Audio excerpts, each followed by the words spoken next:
Hi mga kakonchava, day 14 po ng ating 365-day real estate journey. May tanong po ako, excited ka na po bang bumili ng property?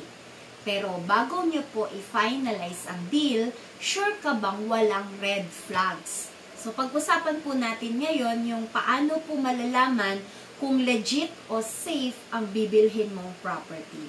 Kaya wag po kayo magmadali at papanoorin nyo po ito hanggang dulo. Point 1, unrealistically low prices. Kung sobrang mura po ng property kumpara po sa market price, mag-isip-isip po muna kayo. Baka kasi may mga hidden issues, halimbawa legal problems, baka po poor yung location, o kaya po hindi po legit yung nagbebenta. Research nyo po muna. I-compare nyo po yung presyo sa ibang properties sa area. Kung masyadong good to be true, baka nga po totoo. Point 2, incomplete or missing documents. Kung hindi po maibigay ang titulo, tax declaration, o yung proof of ownership, red flag po yun.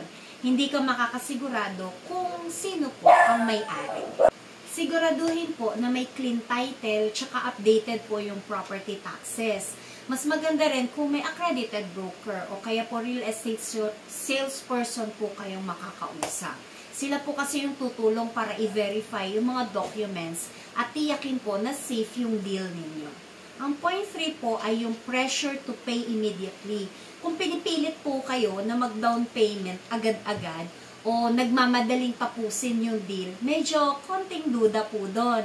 Baka po kasi ma-scam kayo, kaya may tinatago po silang problema dun sa property. Kaya po, take your time to review everything. Kung may accredited broker ka po, sila po, kasama po nyo sila sa negotiation, tsaka po sisiguraduhin nila na may tama po kayong proseso. Point 4, vague or overly promising sales pitches. Parang kapag puro hype, pero wala naman pong concrete details, maging maingat po kayo. Laging hanapin yung specifics tulad ng deliverables, yun pong timelines, tsaka po yung terms dun po sa property. Tanungin nyo po yung broker mo kung legit po yung mga pangako. Kung wala pong proof tulad ng mga permits o kaya may master plan, huwag po kayo agad magpapadala sa mga sales stock. Point 5, poorly maintained or questionable location. Kung neglected yung property o nasa unsafe po na area, malaking red flag na po yun. Tandaan, ang location po ang magde-define ng long-term value ng property mo. Bumisita po kayo dun sa mismong lugar, kasama po yung broker nyo.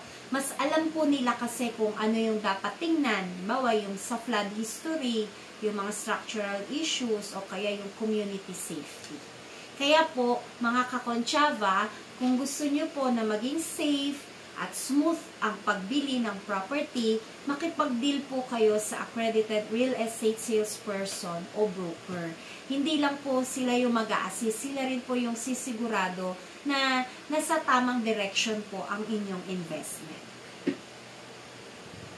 This is Natalie Concha of VS Concha Realty. Bukas po, pag-uusapan naman po natin yung pong understanding the real estate terminologies. Yan, mga terminologies.